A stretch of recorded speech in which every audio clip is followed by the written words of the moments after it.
Do you have a friend or a person you know who doesn't believe in God, but seems like they are curious or interested in finding out the truth? And after praying for them and telling them to look out for a sign, nothing happens? The truth is, there are people out there that have asked for signs from God and actually gotten it. So why is it that God doesn't just prove He's real to everyone that asks?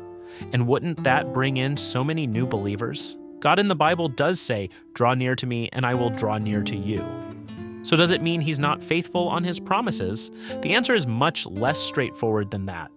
And I want to provide you a new perspective on what may actually be going on in this kind of situation. Because the truth may actually level up what you think you know about God. Today, we'll go over what Scripture says about this topic, because the Bible actually points to something much deeper than we recognize. And this may change your perspective on how God functions for the rest of your life. But in order for us to fully explore this topic, it is important for me to say this. Just because God has not responded yet doesn't mean that He won't later on.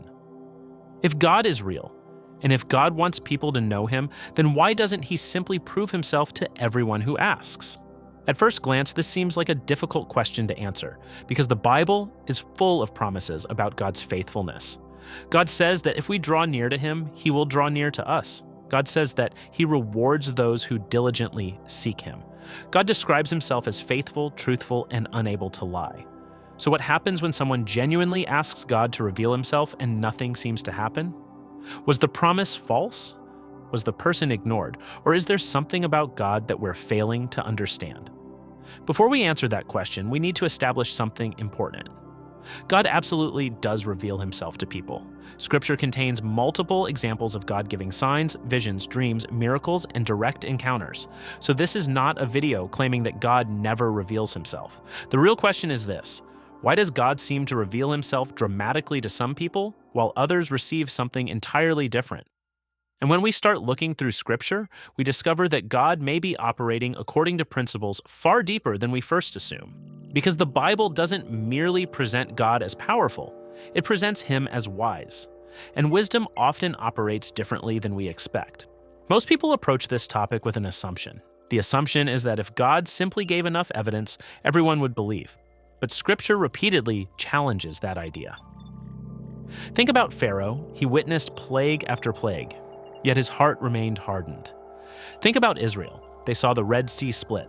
They saw manna fall from heaven. They saw God's presence on Mount Sinai, and yet they still turned away. Then look at the ministry of Jesus. The religious leaders witnessed miracle after miracle. The blind received sight. The sick were healed. The dead were raised. Yet many still rejected Him. The Bible even gives us a shocking statement in the story of the rich man and Lazarus. When the rich man asks for someone to return from the dead and warn his brothers, the response is essentially this: if they will not listen to God's existing revelation, they will not be convinced even if someone rises from the dead. That is an incredible statement, because it suggests that the issue is not always evidence. Sometimes the issue lies somewhere deeper. The Bible never portrays faith as the result of accumulating enough data points. Instead, Scripture consistently points toward the condition of the heart, and that changes the entire conversation, because now the question is no longer, why doesn't God give more proof? The question becomes, what is God actually trying to accomplish? And that brings us to Job.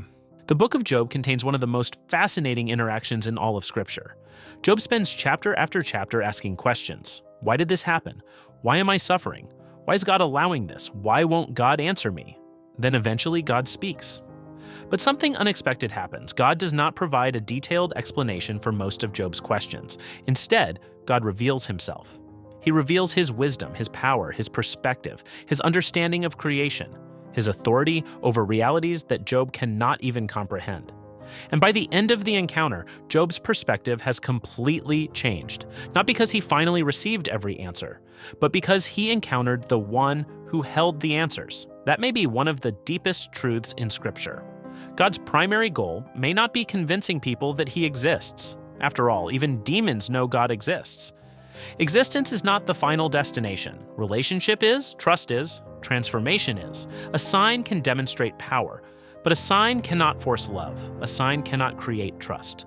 A sign cannot produce genuine surrender, and perhaps that is why there is no single answer to our original question. Sometimes God gives signs, sometimes He gives dreams, sometimes He gives miracles, sometimes He speaks through Scripture, sometimes He uses circumstances, sometimes He appears silent. Yet throughout all of Scripture, one thing remains constant. God is not a machine following a formula. He is a person, an infinite God dealing individually with finite human beings, which means the question was never simply, why doesn't God prove Himself?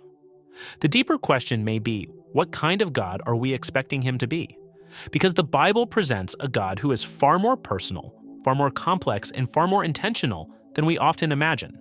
And that realization may change how you view God's actions for the rest of your life.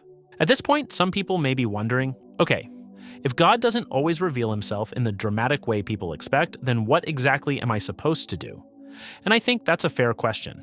Because if you're an atheist or even someone who is simply unsure what to believe, you may be thinking, if God wants me to know Him, then what is my next step? The interesting thing is that the Bible never tells people to shut off their brains. It never tells people to blindly accept claims without thinking. And it certainly doesn't tell people to pretend they believe something when they don't. Instead, Scripture repeatedly points people towards something else. Seeking, not perfect belief, not perfect understanding, seeking. Jesus said, "Seek and you shall find." God says, "You will seek me and find me when you seek me with all your heart." The emphasis is not on having all the answers. The emphasis is on being genuinely willing to follow the truth wherever it leads. And that is an important distinction. Because there is a difference between seeking God and demanding that God operate according to our conditions. There is a difference between saying, "God, if you're real, I'm willing to know the truth," and saying, "God, prove yourself to me in exactly the way I want, exactly when I want, or I won't believe."